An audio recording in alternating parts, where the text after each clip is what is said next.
ชื่อถือตามบทอ้างอิงหากเชื่อโดยนึกเดาผิดยิ่งไม่ควรเอ็นเองกับสิ่งเพียงคาดคะเนกาลมันสูตรบทธรรมพระพุทธศาสตร์พระองค์วางวาดหมดจดไม่ให้ไขว้เขวแนวคิดตามเหตุผลปนเปอาจมีโยเยเชื่อไปอาจไม่แน่นอนว่าตรงทฤษฎีของตนเชื่อจนล้นนั้นผิดคำสอนเชื่อรูปลักษณ์นั้นควรสังวรแม้อาจารย์สอนใช่ว่าเชื่อหมดเลย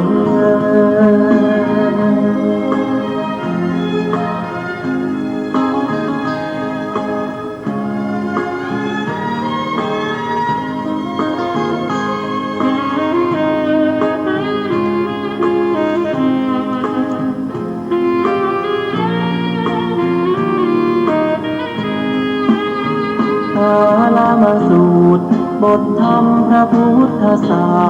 สตร์พระองค์วางวาดหมดจดไม่ให้ไขว้เขวแนวคิดตามเหตุผลปนเปอาจมีโยเยเชื่อไปอาจไม่แน่นอนว่าตรงทฤษฎีของตนเชื่อจนล้นนั้นผิดคำสอนเชื่อรูปลักษณ์นั้นควรสังวรแม้อาจารย์สอนใช่ว่าเชื่อหมดเลย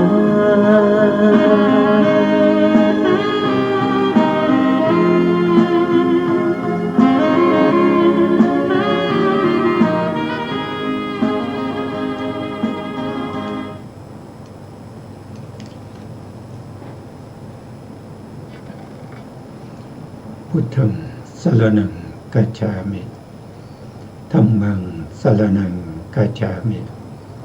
สังฆังสรณังกัจฉามิครับนมัสการพระมหาเถระพระสังฆาธิการพระเถรานุเถระสวัสดีท่านผู้ฟังและผู้ชมทุกท่านกลับมาพบกับรายการศึกษาพระสัทธรรมเพื่อการพ้นทุกข์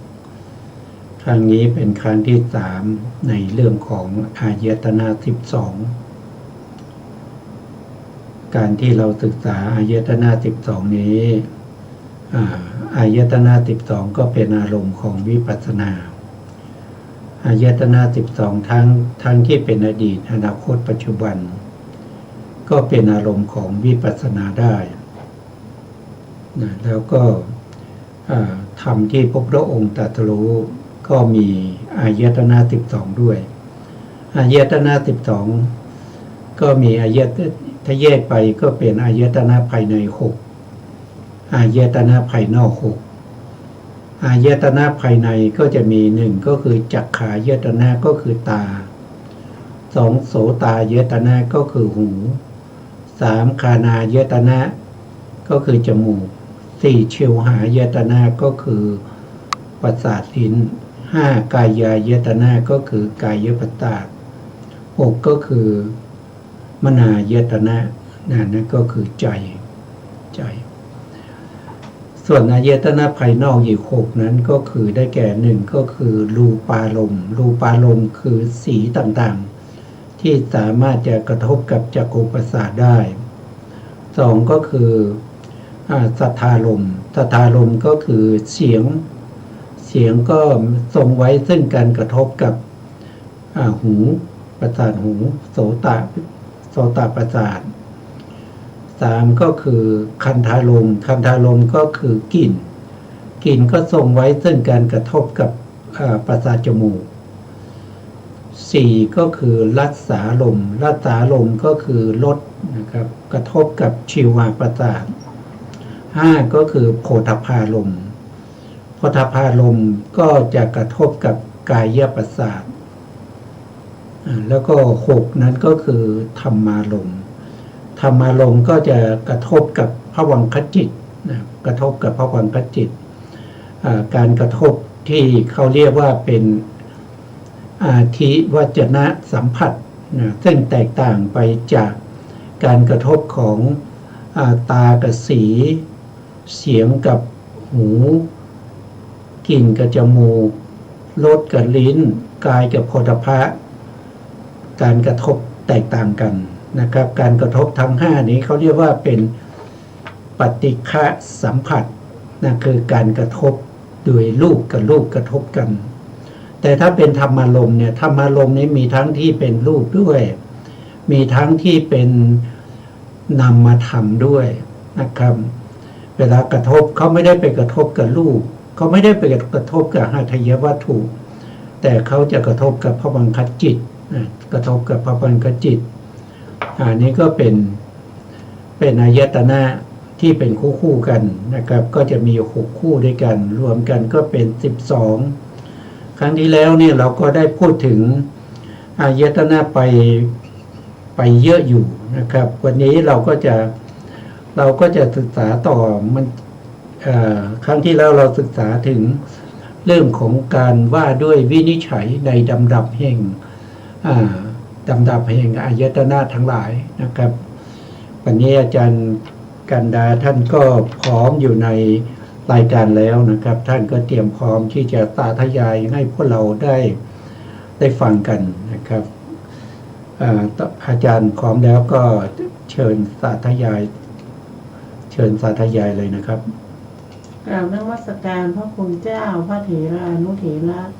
และสวัสดีท่านที่รับฟังและรับชมนะคะ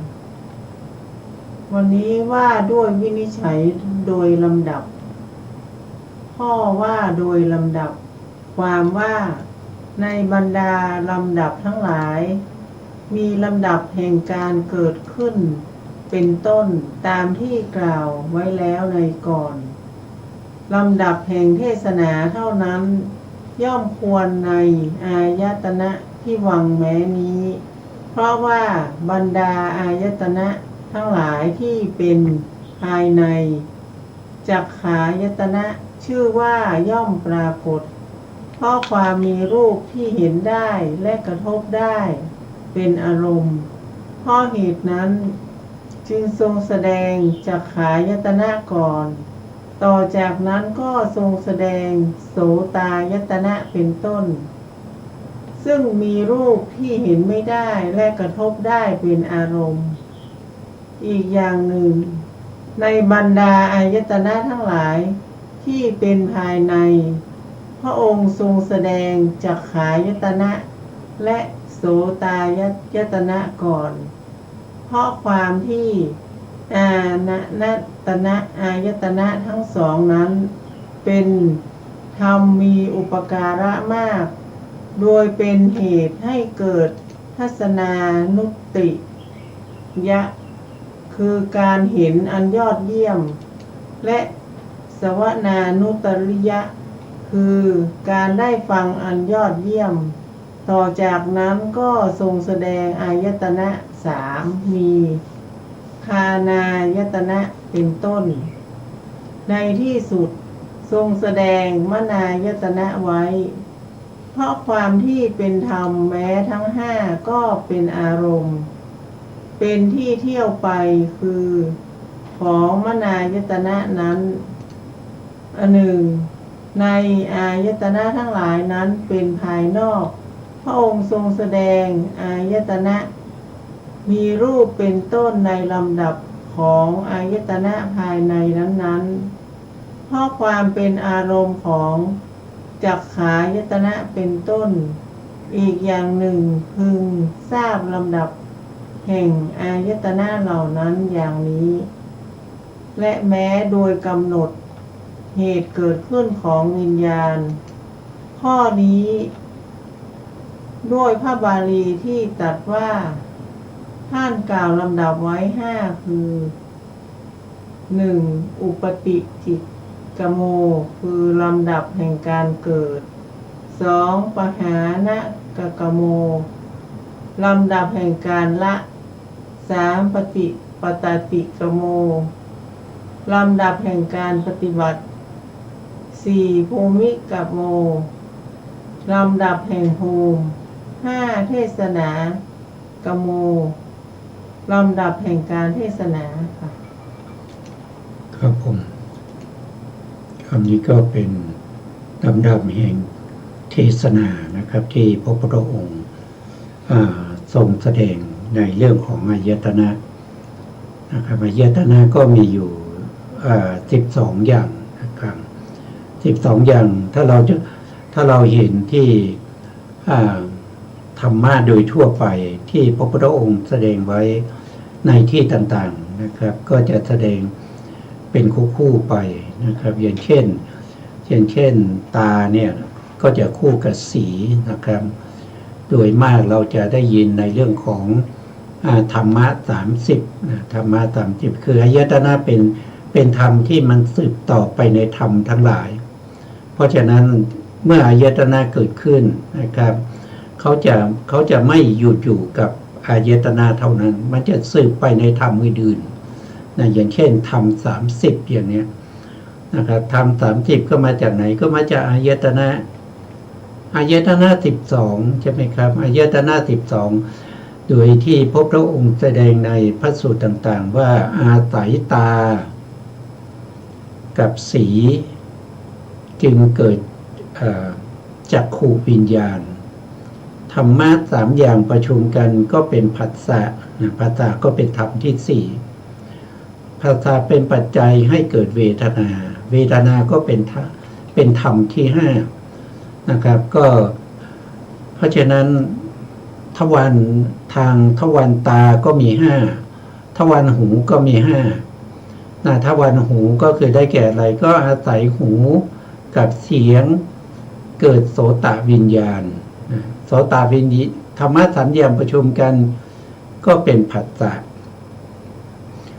ที่เกิดทางหูนั้นก็จะเรียกว่าโสตสัมผัสสะเมื่อโสตสัมผัสสะเกิดขึ้นก็เป็นเหตุเป็นปัจจัยให้เกิดเวทนานั้นก็จะเรียกว่าเป็นโสตสัมผัสสะชาเวทนาอันนี้ก็เป็นธรรมอีก5ในทางหูนะครับทางจมูกก็มี5ก็คืออาศัยคานายตนะกับคันธายตนะจึงเกิดมนายตนะนั้นชื่อว่าคานวิญญาณจิตชื่อว่าคานวิญญาณจิตธรรมะ3อย่างประชุมกันก็เป็นผัสสะนั้นก็จึงได้ชื่อว่าคานสัมผัสสะเมื่อมีคานะสัมผัสสะก็เป็นปัจจัยให้เกิดให้เกิดเวทนานั้นก็จะเรียกว่าเป็นคานะสัมผัสสะชาเวทนานะครับก็จะเป็นอย่างนี้นะครับแล้วก็ทางลิ้นก็มี5ทางกายก็มี5ทางใจก็มี5อาศัยมโนกับธรรมารมณ์จึงเกิดมโนวิญญาณธรรมะ3อย่างประชุมกันก็เป็นมโนสัมผัสสะเป็นปัจจัยจึงเกิดเวทนานั้นก็เรียกว่าเป็นมโนสัมผัสสะชาเวทนาในทวารทั้ง6ทวารละ5รวมกันก็เป็น30เนี่ยเราก็เลยเห็นว่าธรรมเหล่านี้นะเมื่อเกิดขึ้นแล้วจะมีการสืบต่อไปเรื่อยๆนะครับอันนี้เราเฉพาะถึงเวทนาแต่จริงๆแล้วมันจะมีต่อไปอีกนะครับเวทนาเป็นปัจจัยเนี่ยนะครับก็จะเกิดตัณหาอย่างเงี้ยนะครับเมื่อเกิดตัณหามากขึ้นก็เป็นอุปทานเมื่อมีอุปทานก็จึงมีภพ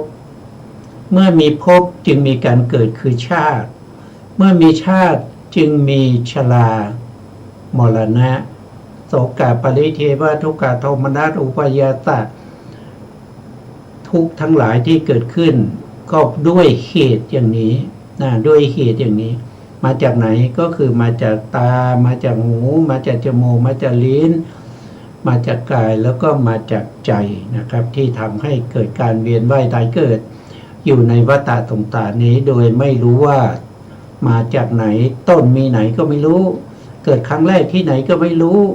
นะครับแล้วก็จะสิ้นสุดที่ไหนก็ไม่รู้วนเวียนไปตายแล้วเกิดอีกตายแล้วเกิดอีกตายแล้วเกิดอีกหมุนเวียนเปลี่ยนไปนะครับโดยไม่มีที่สิ้นสุดนะครับถ้าไม่มีพระพุทธเจ้าผู้ตรัสรู้ถึงความสิ้นแห่งความทุกข์ทั้งหลายสัตว์ทั้งหลายก็จะมืดมนอนตการวนเวียนอยู่ในวัฏฏะทุกข์นี้โดยไม่มีจุดหมายปลายทางไม่มีที่สิ้นสุดนะครับวนไปก็วนมานะครับความเกิดไปบ่อยนั้นเป็นทุกข์นะครับอันนี้เป็นการแสดงโดยลำดับแห่งเทศนานะครับก็จะพูดไปเป็นลำดับจากตาก็ไปเรื่องของจักขายตนะก็ไปเรื่องของโสตายตนะคือหูใช่ไหมครับเรียงไป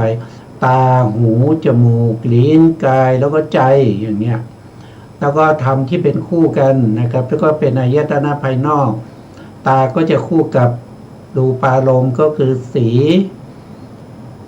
หูก็คู่กับสัทธารมณ์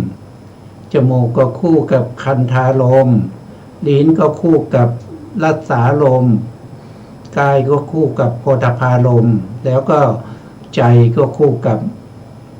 ธรรมารมณ์ก็สืบกันไป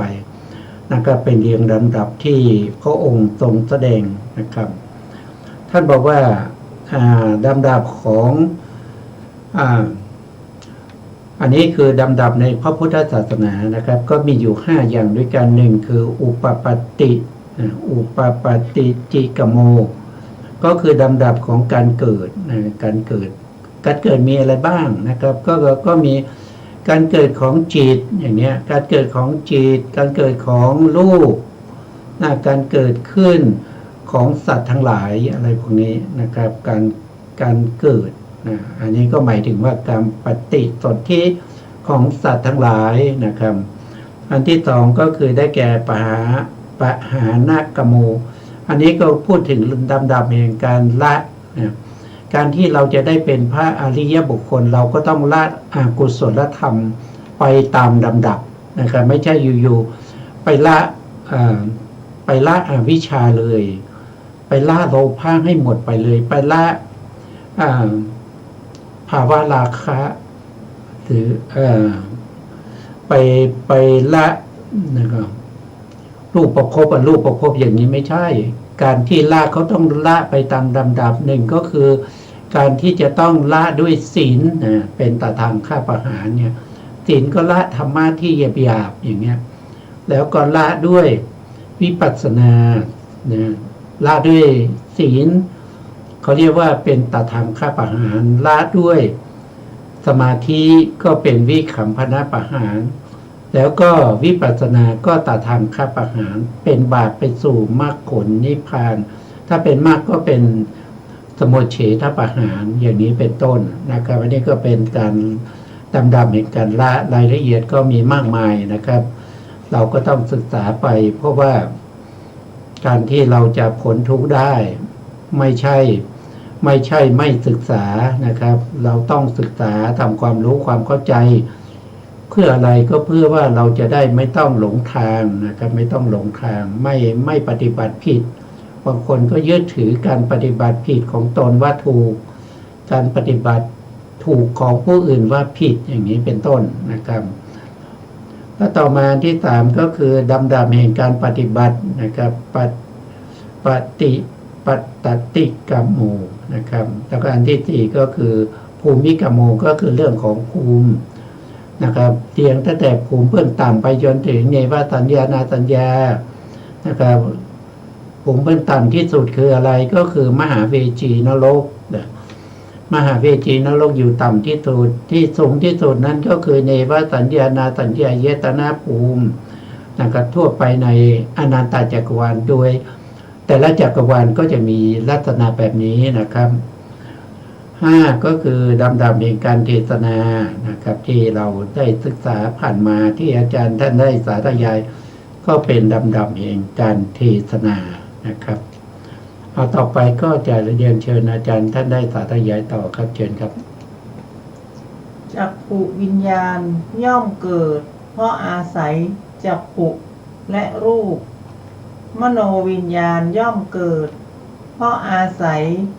มนะและธรรมทั้งหลายดังนี้พึงวินิจฉัยในอายตนะเหล่านี้โดยลำดับอย่างนี้ว่าด้วยวินิจฉัยโดยย่อและพิสดารข้อว่า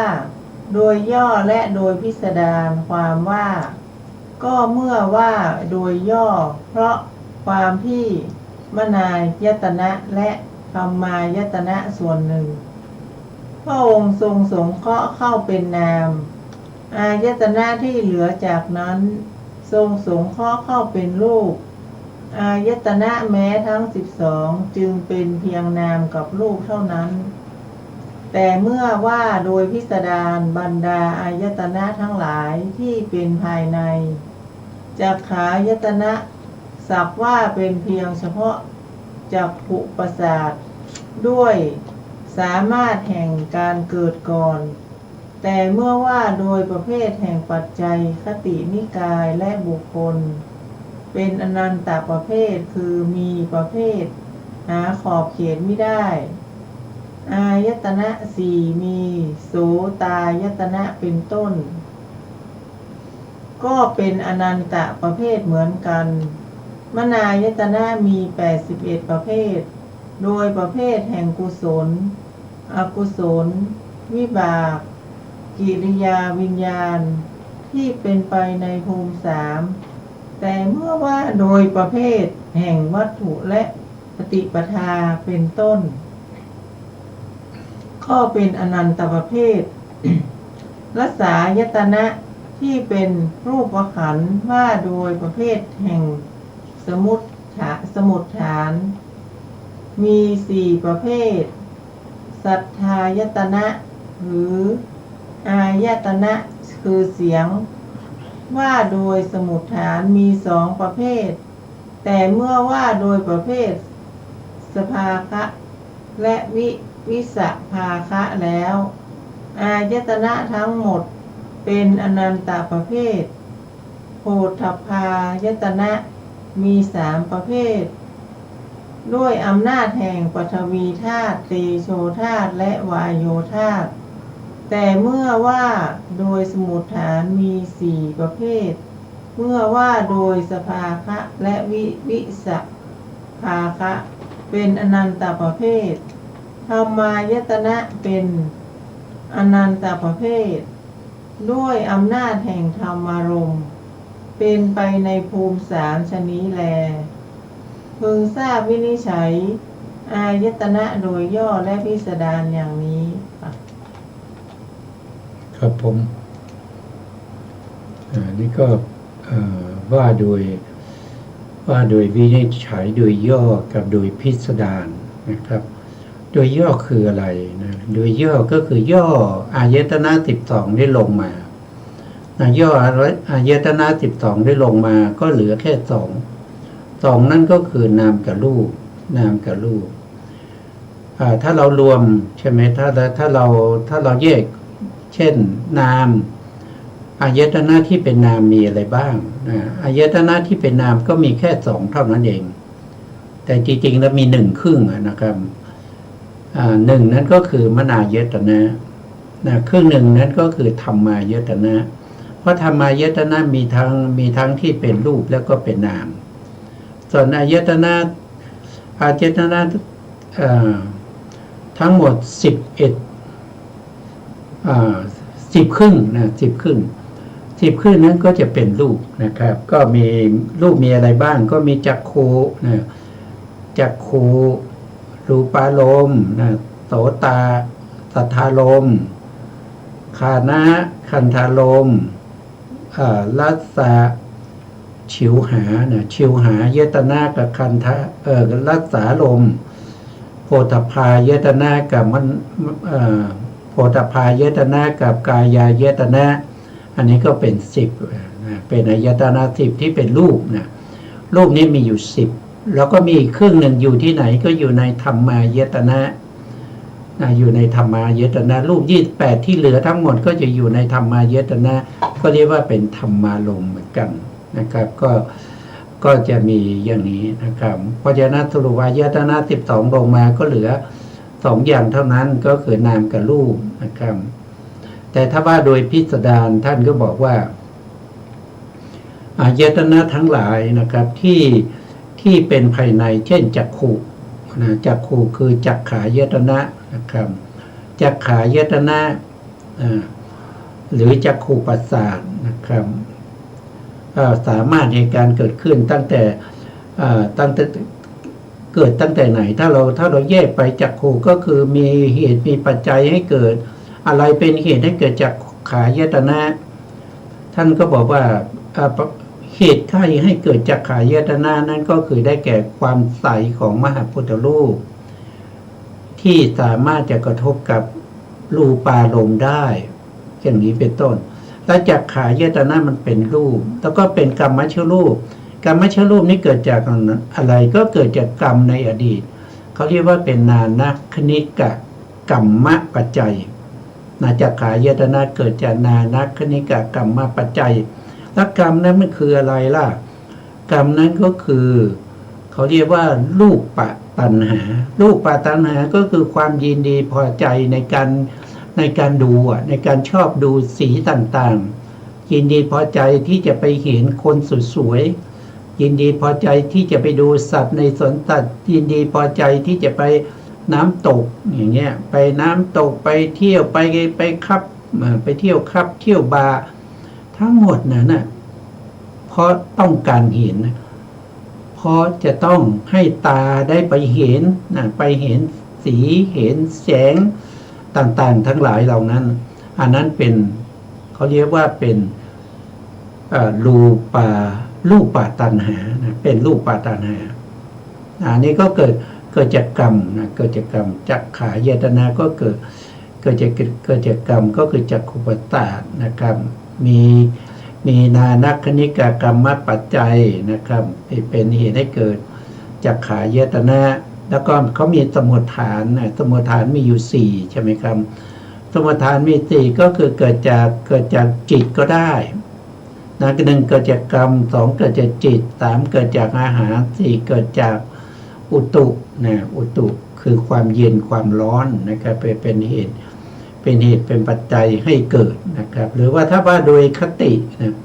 คติก็คือที่เกิดของสัตว์ทั้งหลายเนี่ยภพภูมิไหนบ้างที่มีตาเราก็จำแนกไปใช่ไหมในภูมิที่ต่ำที่สุดก็คือสัตว์นรกสัตว์นรกมีตาไหมก็มีจักขายตนะด้วยนะครับสัตว์นรกเปรตอสุรกายเดรัจฉานก็มีตาเหมือนกันมนุษย์ก็มีตาเหมือนกันนะครับเทวดาก็มีตาเหมือนกันรูปภูมิก็มีตายกเว้นเฉพาะสัญญาสัตตภูมิเท่านั้นนะครับที่ไม่มีตาที่เป็นรูปภูมิแต่ไม่มีตาเหล่านั้นนะครับก็มาจากกรรมเก่านะครับก็คือรูปตัณหาในอดีตอันนี้ว่าโดยคติคติก็คือภพภูมิที่เกิดนิกายนะครับก็มีมีเรื่องของมีจิตนะครับมีจิตนะครับภพภูมิไหนบ้างที่มีปฏิสนธิจิตมากกว่า1ดวงอย่างเนี้ยนะครับแล้วก็มีกายที่แตกต่างกันนะครับหรือว่ามีกายเหมือนกันแล้วก็มีจิตเหมือนกันอย่างเนี้ยนะครับที่เขาเรียกว่าเป็นถีติวิญญาณถีตินะครับก็อันนี้ก็ต้องไปศึกษารายละเอียดก็มีมากมายนะครับท่านจึงบอกว่ามันเป็นอนันตประเภทมันเป็นอนันตประเภทพูดไม่จบนะครับว่าโดยบุคคลก็ถ้าว่าโดยย่อๆก็มีบุคคล12อย่างเงี้ยนะครับแต่ถ้าว่าโดยพิสดารมันไม่จบนะครับมันไม่จบบุคคล12ว่าโดยย่อก็คือมีใครบ้าง1ก็คือมีทุกขติบุคคล2ก็คืออาเหตุกะ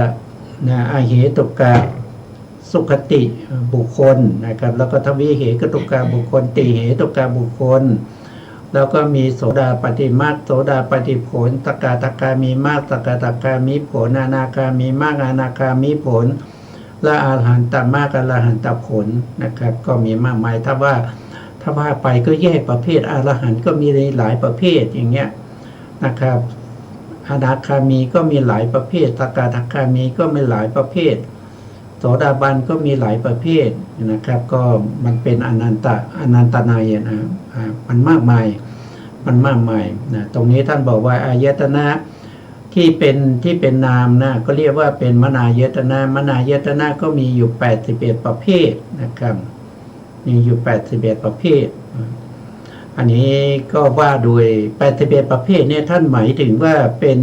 มนายตนะที่ทำให้มีการเวียนว่ายตายเกิดที่ทำให้เกิดการสืบต่อไปในธรรมที่เป็นไปในวัฏสงสารนะแต่จริงๆแล้วมนายตนะเนี่ยว่าโดยย่อๆก็มี89นะครับ89ในท่านไม่เอา8มาท่านเหลือเฉพาะว่า81นะท่านหักออกไป8เพราะ8อย่างนั้นนะครับเขาเป็นอายตนะเหมือนกันแต่เขาไม่ได้สืบต่อไปในภพชาตินะครับเป็นธรรมที่ทำลายการเกิดนะครับทำลายการเกิดมีอยู่8ดวงด้วยกันนะครับก็มีโสดาปฏิมรรคโสดาปฏิผลสกทาคามีมรรคสกทาคามีผลอนาคามีมรรคอนาคามีผลอรหันตมรรคอรหันตผล8ดวงนี้เป็นมรรคและผลนะครับมีหน้าที่ในการที่จะกำจัดการเวียนว่ายตายเกิดในภพชาติทั้งหลายอย่างเช่นโสดาบันเนี่ย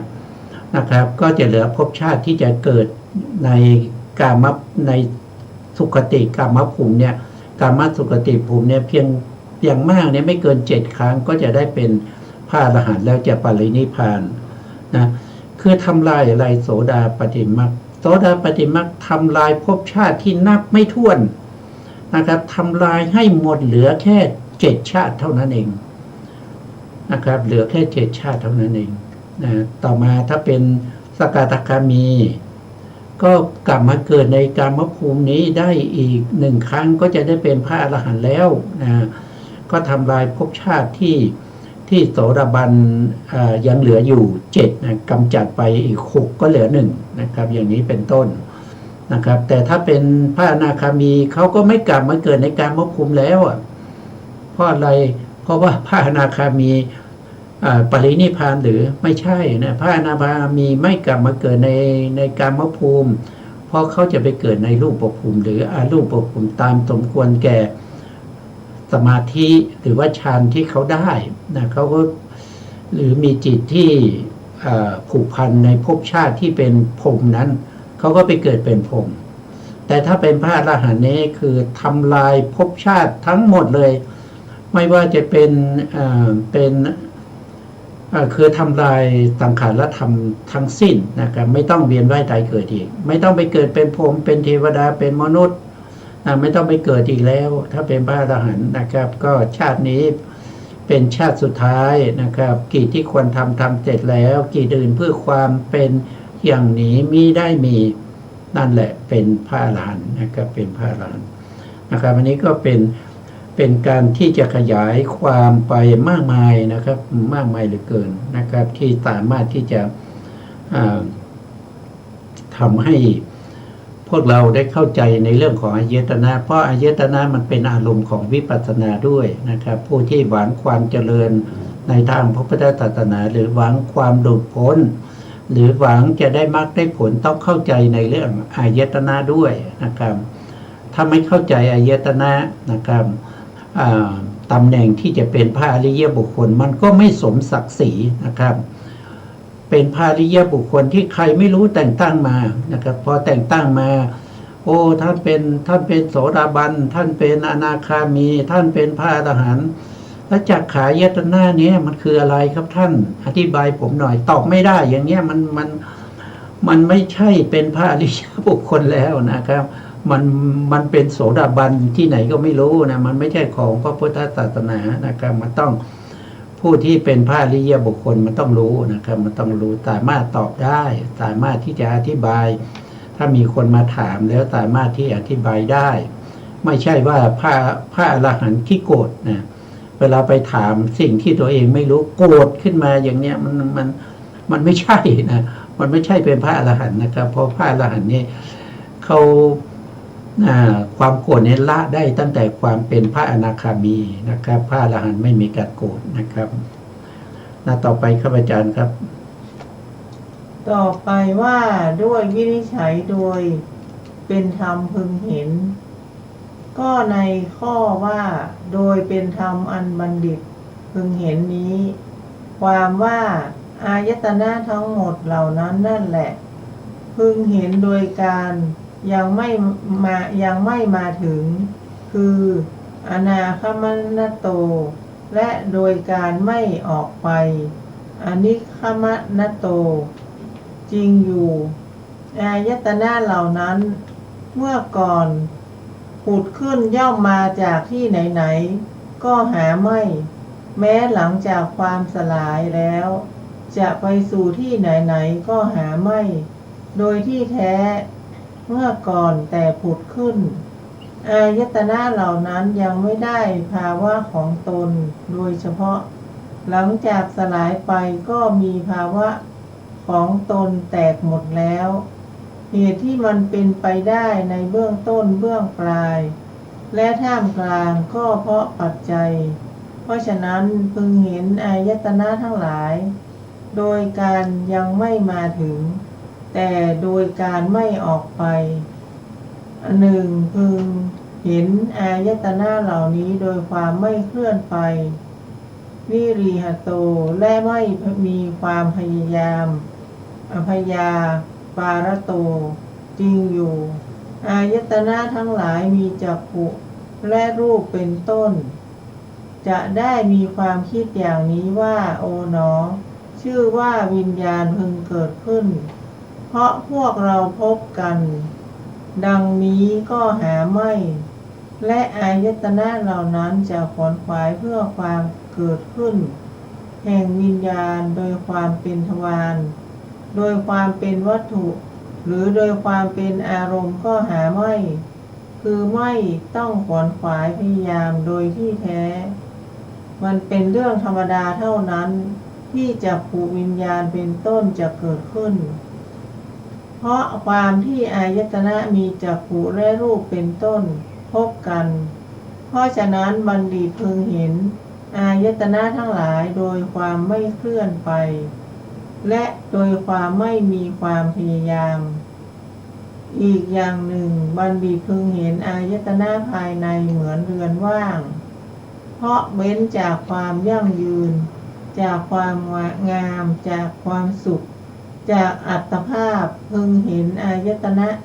ภายนอกเหมือนพวกโจรปล้นชาวบ้านเพราะการกระทบอายตนะภายในข้อนี้สมดังพระดำรัสที่ตรัสว่าดูก่อนภิกษุทั้งหลายจักขุถูกรูปที่ชอบใจและไม่ชอบใจกระทบดังนี้บัณฑิตควรให้พิสดารอีกอย่างหนึ่งพึงเห็นอายตนะภายในเหมือนสัตว์6ชนิดพึงเห็นอายตนะภายนอกเหมือนที่เที่ยวหากินของสัตว์เหล่านั้นพึงทราบวินิจฉัยในอายตนะนี้โดยเป็นธรรมพึงเห็นด้วยประการฉะนี้ครับผมครับวันนี้ก็เป็นการวินิจฉัยธรรมวินิจฉัยธรรมที่เป็นอายตนะธรรมที่เป็นอายตนะนะครับก็จะมีอยู่12ตามที่เรารู้นะครับแล้วท่านก็บอกว่าอายตนะนี้ไม่พึงเห็นโดยการยังไม่มาถึงนะครับพึงเห็นนะครับไม่ใช่ไม่พึงเห็นโดยการยังไม่มาถึงและโดยการไม่ออกไปนะก็คือหมายความไม่ยังไงนะครับก็คือหมายความว่าอายตนะทั้งหลายเนี่ยนะครับมันไม่ได้มาหรือว่ามันไม่ได้ไปนะครับมัน มันก็เป็นธรรมที่มันเป็นธรรมดา เมื่อไม่มีเหตุมีปัจจัยมันก็เกิดขึ้น ถ้าเหตุปัจจัยมันหมดไปมันก็จะดับไปเองนะครับมันไม่ได้ไปไหนมันเกิดตรงไหนมันก็ดับตรงนั้นนะครับมันไม่ใช่ว่ามันอยู่ข้างนอกนะครับเหมือนกับพระนิพพานนะพระนิพพานมันเป็นธรรมข้างนอก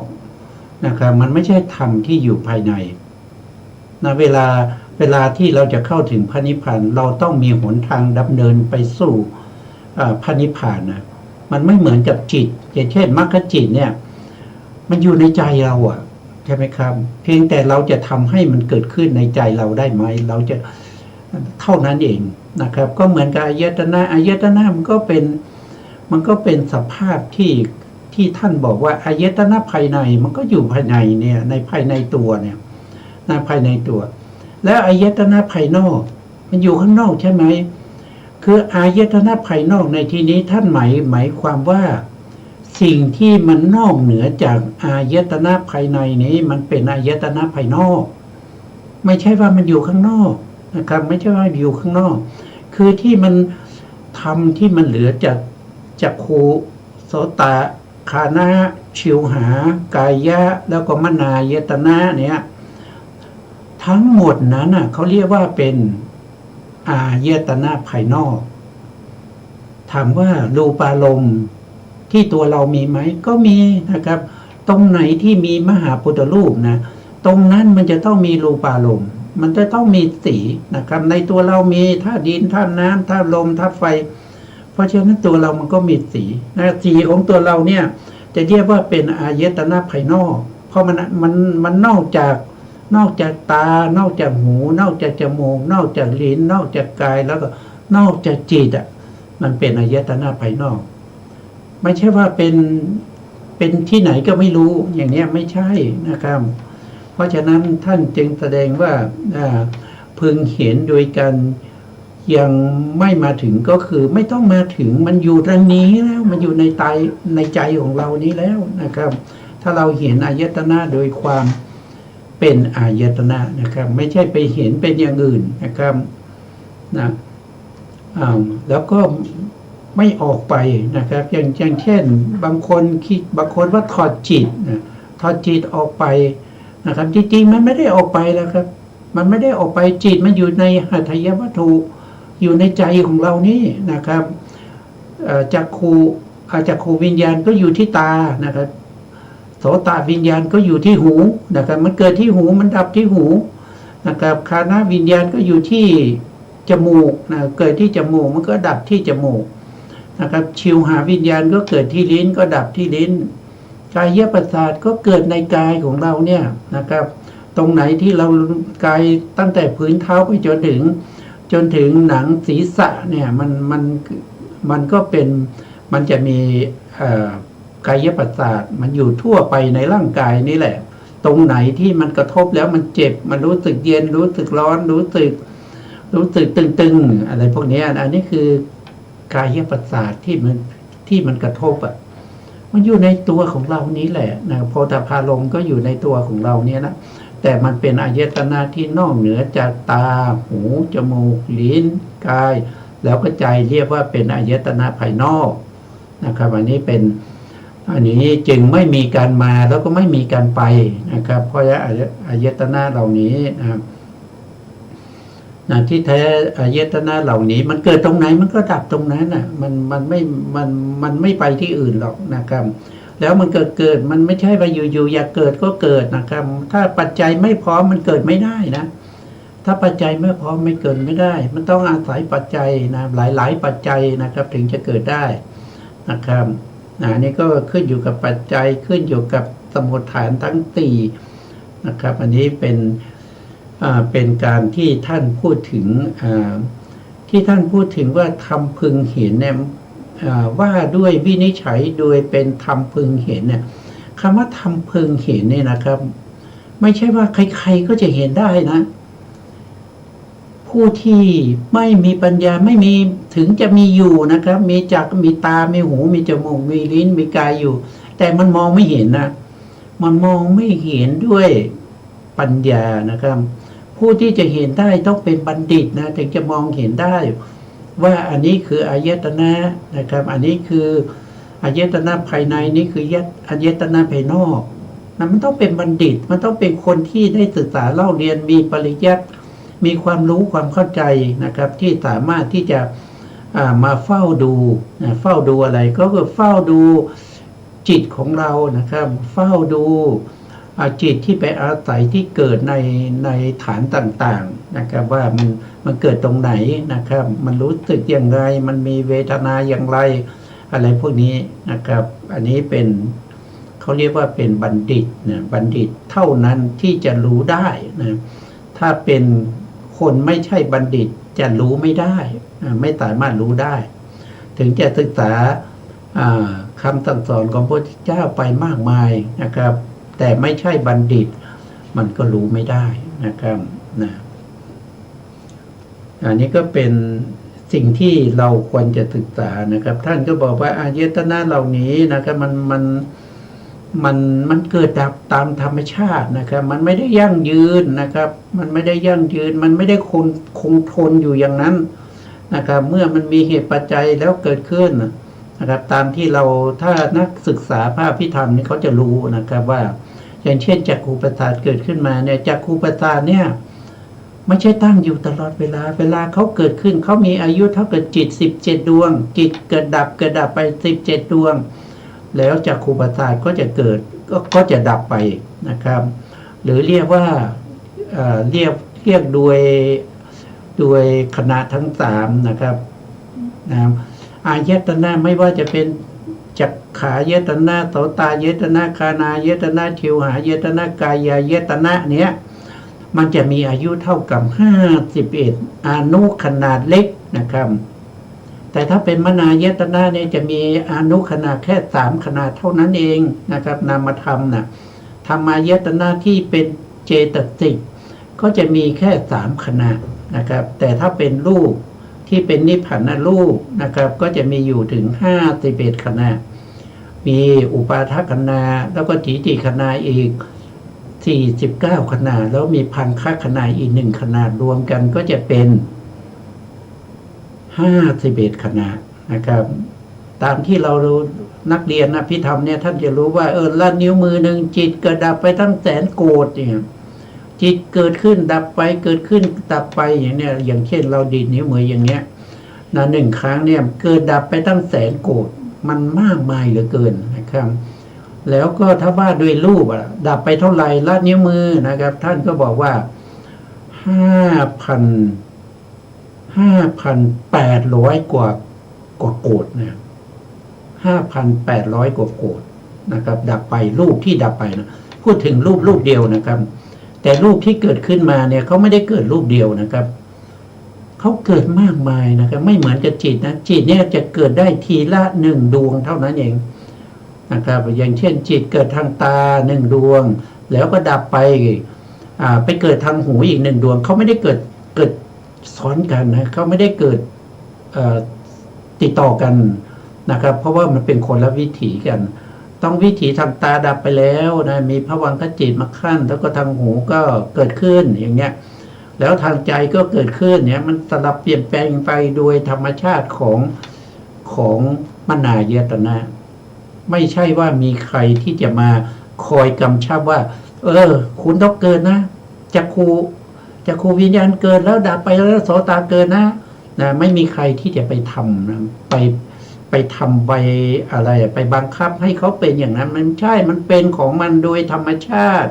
เขาเรียกว่าเป็นจิตตนิยามนะครับเกิดขึ้นแล้วดับไปแต่การเกิดขึ้นแล้วดับไปเนี่ยไม่ใช่อยากเกิดก็เกิดแต่เกิดด้วยเหตุและปัจจัยเหตุปัจจัยเมื่อพร้อมแล้วเขาจึงเกิดเมื่อเหตุปัจจัยหมดไปแล้วเขาจึงดับนะครับอันนี้เป็นโดยปัญญานะครับเป็นผู้มีปัญญาเท่านั้นที่จะรู้นะครับผู้ไม่มีปัญญาจะไม่รู้มันมีข้อความอยู่ตรงนี้ว่าอายตนะภายในมันเหมือนกับเรือนว่างนะเรือนว่างก็คือบ้านว่างไม่มีอะไรใช่ไหมครับไม่มีอะไรมันมีแต่บ้านนะครับทำไมมันว่างล่ะก็เพราะว่ามันมีโจรมาปล้นไง จนคือใครก็คืออายตนะภายนอกนะครับมันมาป้นเอาไปหมดนะป้นอะไรไปนะป้นเอากุศลไปนะป้นเอาความดีความศีลป้นเอาศีลป้นเอาความเมตตากรุณาไปหมดนะโจรมันป้นเอาไปหมดอายตนะมันป้นเอาไปหมดนะครับเรือนอายตนะภายในจึงว่างจากอะไรว่างจากคุณงามความดีว่างจากศีลธรรมว่างจากความมีเมตตากรุณามันเหลือแต่อะไรมันเหลือแต่ความดุร้ายก็คือโทสะมันเหลือแต่อะไรก็คือเหลือแต่ราคะโมหะไว้ อันนี้ก็เป็นสภาพมันเป็นอย่างนั้นนะครับเป็นไปโดยธรรมชาตินะครับ ต่อไปครับอาจารย์ครับเหลือเวลาอยู่นิดนึงนะครับอธิบายอายตนะโดยไตรลักษณ์บัดนี้พระผู้มีพระภาคเจ้ามีความประสงค์จะทรงแสดงอาการแห่งอายตนะเหล่านั้นอันบัณฑิตพึงเห็นแจ้งตามความเป็นจริงจึงเริ่มคำมีอาทิว่าจักขุอนิจจังจักขุไม่เที่ยงดังนี้บรรดาอายตนะเหล่านั้นบัณฑิตพึงทราบว่าจักขุชื่อว่าไม่เที่ยงโดยอัดว่ามีแล้วหามีไม่ดังนี้ก่อนชื่อว่าความไม่เที่ยงด้วยเหตุสี่อย่างแม้อื่นอีกคือโดยมีความเกิดขึ้นมีความเสื่อมไปเป็นที่สุดหนึ่งโดยความแปรปรวนไปหนึ่งโดยความเป็นของชั่วคราวหนึ่งโดยปฏิเสธความเที่ยงหนึ่งจักขุนั้นนั่นแหละชื่อว่าเป็นทุกข์ด้วยอาจว่าบีบคั้นอีกอย่างหนึ่งจักขุนี้เกิดขึ้นแล้วย่อมถึงซึ่งการตั้งอยู่หรือทิฏฐิเมื่อตั้งอยู่ย่อมลำบากด้วยชราถึงชราแล้วย่อมแตกดับไปแน่แท้เพราะฉะนั้นจึงชื่อว่าเป็นทุกข์เพราะเหตุเหล่านี้คือเป็นของบีบคั้นเนืองหนึ่งโดยความเป็นของทนได้ยากหนึ่งโดยเป็นวัตถุตั้งแห่งทุกข์หนึ่งโดยปฏิเสธความสุขหนึ่งอันหนึ่งจักขุนั้นชื่อว่าเป็นอนัตตาด้วยอัดว่าไม่เป็นไปในอำนาจอีกอย่างหนึ่งความที่จักขุนั้นเป็นไปในอำนาจของใครๆในฐานะสามเหล่านี้สัตว์6ชนิดคืองูจระเข้นกสุนัขบ้านสุนัขจิ้งจอกลิงคือจักขุนี้เกิดขึ้นแล้วขอจงอย่าถึงการตั้งอยู่ถึงการตั้งอยู่แล้วจงอย่าแก่ถึงการแก่แล้วจงอย่าแตกดับดังนี้หามีได้ไม่เป็นของสูง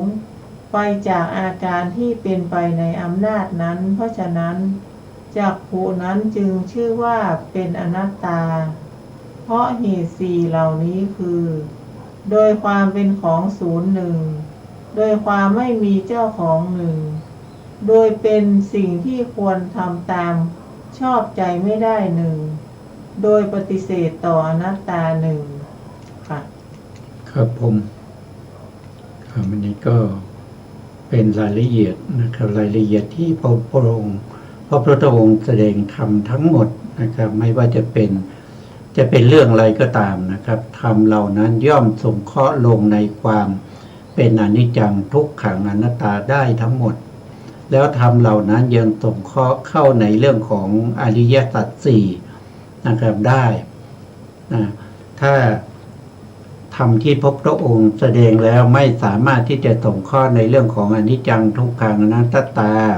ไม่สามารถที่จะสงเคราะห์ในเรื่องของอริยสัจสี่ได้ถ้าใครมากล่าวนั่นแสดงว่าธรรมนั้นไม่ใช่ของพระพุทธเจ้าของพระพุทธเจ้าเนี่ย 84,000 พระธรรมขันธ์ทุกพระธรรมขันธ์สามารถที่จะสงเคราะห์เข้าในอริยสัจสี่สงเคราะห์เข้าในเรื่องของอนิจจังทุกขังอนัตตาได้แล้วก็ยังสามารถที่จะนำพาสัตว์ทั้งหลายให้พ้นจากทุกข์ได้นะครับให้พ้นจากทุกข์นี้ไม่ได้หมายความว่าพ้นชั่วคราวนะครับหมายความว่าพ้นโดยบริบูรณ์นะพ้นโดยไม่กลับมาทุกข์อีก นะครับ มีอยู่เพียงบุคคลเดียวเท่านั้นที่จะสอนแบบนี้ได้นะครับแล้วทีนี้บุคคลที่หวังความเจริญในพระพุทธศาสนา ก็ต้องมีคุณสมบัติด้วยนะครับ บุคคลที่พระพุทธองค์จะฝึกเนี่ยไม่ใช่ว่าจะฝึกใครก็ฝึกนะครับ ใครมาก็ฝึกหมดเนี่ยมันไม่ใช่อย่างนั้นนะครับ คนที่พระพุทธองค์จะฝึกนั้นจะต้องเป็นบุคคลที่มีคุณอยู่5ประการนะครับหนึ่งก็คือเป็นคนที่มีลูกน้อยสองก็คือมีความไม่โอ้อวดนะไม่โอ้อวดสามก็คือเป็นคนที่มีศรัทธาสี่ก็คือเป็นคนที่มีวิริยะนะครับมีวิริยะมีความเพียรห้าก็คือต้องมีปัญญาด้วยนะครับถ้ามีองค์5ประการนี้นะพระองค์ก็จะฝึกนะแต่ยังมีเงื่อนไขอื่นๆอีกนะบางคนมีองค์5ประการแต่เป็นคนที่ว่ายากสอนยากอย่างเงี้ยนะครับว่ายากสอนยากนะครับพระองค์ก็ไม่ฝึกนะครับแล้วก็คนที่จะมาเป็นสาวกของพระพุทธเจ้าก็ต้องได้สร้างบารมีมาในอดีตชาตินะครับถ้าเราไม่ได้สร้างบารมีมานะครับเราพระพุทธองค์ก็ไม่รู้จะฝึกเรายังไงนะครับมันไม่รู้จะฝึกเรายังไงเพราะว่าสิ่งเหล่านี้มันไม่ใช่ว่ามันจะไม่มีเหตุไม่มีผลนะครับมันมีเหตุมีผลนะครับถ้าไม่มีเหตุผลที่จะฝึกได้พระองค์ไม่ฝึกนะครับอาจารย์ครับวันนี้เวลาเราหมดแล้วนะครับวันนี้เราจะคืนเวลาทางสถานีนะครับสุดท้ายนี้นะครับก็ขอกราบขอบคุณพระครูสมุทรวิทยวัฒน์วรกิจโจผู้อำนวยการสถานีวิทยุเพื่อการศึกษาพระพุทธศาสนาและวัฒนธรรม FM 104.5 เมกะเฮิรตซ์วัดไฟหินจังหวัดเชียงใหม่และขอกราบขอบพระคุณพระครูปริยัติยานุตาขอบคุณท่านฟังและผู้ชมทุกท่านนะที่ให้เกียรติติดตามในรายการศึกษาพระธรรมเพื่อการพ้นทุกข์